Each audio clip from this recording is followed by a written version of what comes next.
Rintex tayo mga lods. Mamingwi tayo ng bao ngayon. Balo, ito pain natin, no? Rintex. Kaya tara, let's go! Rintex. Oo.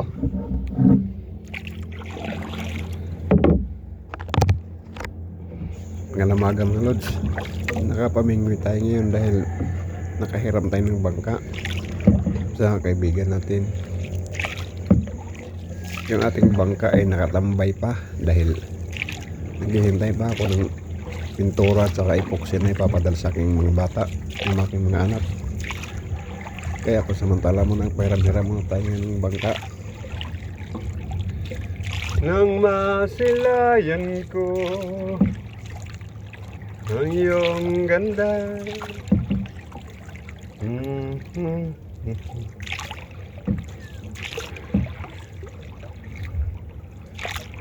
Yan, maaga pa naman kaya kanta-kantahan muna natin mga lods para mawala sa pagod. Hanap tayong balo. Saka pala mga lods, pagkatapos nyo i-area yung rintex, kailangan nyo isagwan para gumalaw, para habulin ng isda, ng balo o kaya ng needle fish na sinasabi. Dahil yan pag gumalaw, siguradong kakainin niya ng isda. Ganyan yan mga lods. Yan gaya ng ipapakita ko sa inyo mga lods.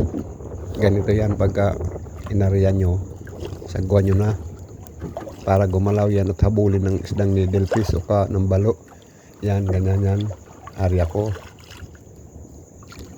Yan, tingnan nyo mga lods, ganyan. Tapos sasagwan. Mas maganda kung ang bangka nyo di makina, hindi na kayo sasagwan dahil tatakbo na. Itong mga dimano, yung disagwan na bangka, kailangan talagang isagwan yan. Ayan mga yan. Ganyan mga lods paggamit ng rintex.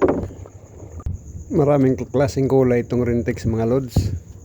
Yan, ang sa akin green, blue at saka red. Yan ang ginagamit ko, hinahalo. Yung red mga lods, 1 inch lang yan, parang ulo lang ba. Yan, nakita niyo yung red. Yan, napain natin. Yan. Kuha na kayo ng pain mga lods. Yung dulo niyan pinapaso para hindi magkalat kasi mapino yan eh. Yung mga rintex mga lods, iba't iba ang kulay niyan. Pero yung sa akin na ginagamit, kadalasan talaga at saka kinakain talaga ng isdang needle fish, yung green at blue, paghaluin nyo lang. Katamtaman lang ang laki. Tapos lagyan nyo ng pula ng red sa dulo para parang ulo ng isda. Yun kaibigan, kaway-kaway naman dyan. Yan, dito mga lods, meron na tayong huli. Yan, hinihila ko na. Yan, maganda talaga itong rintex mga lods. Bihira lang makawala ito pagka kinain niya.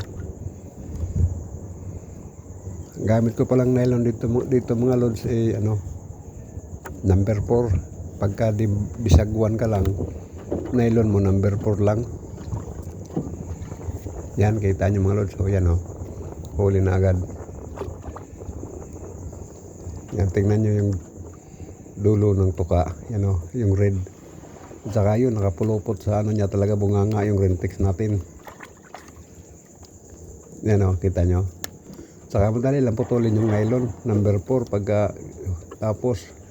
Kasi yung rintex na yan, hindi mo na magagamit ulit yan. Dahil kulukulubot na yan. Yan, ganyan paggamit ng mga rintex mga lods. Meron na mga lods.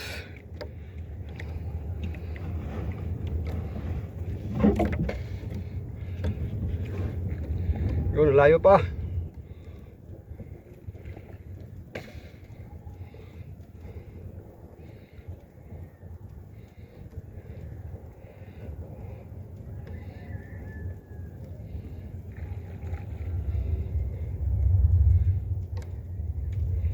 Makas ng kulog.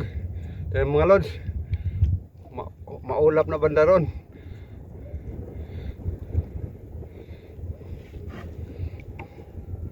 Mukhang uulan mga lods.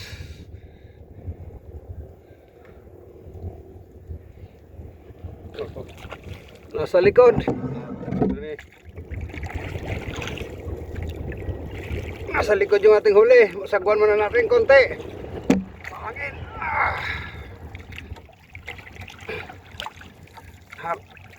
Ayos natin yung bangka mga lods. Kailangan ganyan para pabor.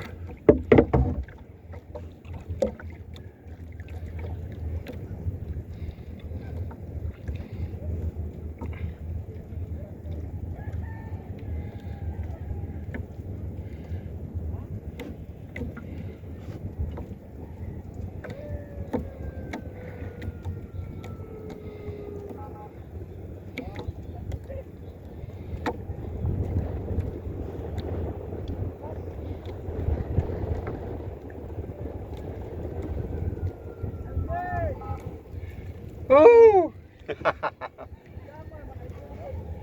Way kaon! Way kaon!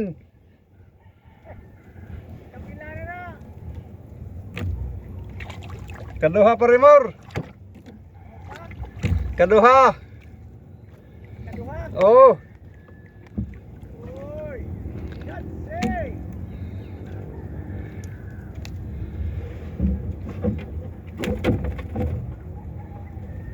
Dito man po ka. Karon pa rin, di pa ni Dugay. Nangabot na magmangko, Mor. Nada diha tong mangko, tigudod-gudod nila.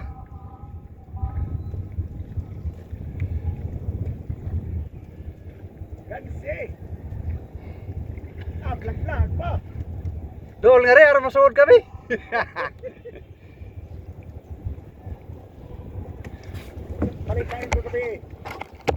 Yan mga lods, tayo umuwi na muna dahil umuulan na mga lods. Doon sa may laot, malakas ng ulan kaya umuwi na muna ako. Andito na tayo sa Dalampasigan. Kaya sige mga lods, salamat sa panonood ninyo. At hanggang dito na lang muli. Hanggang sa muli, paalam.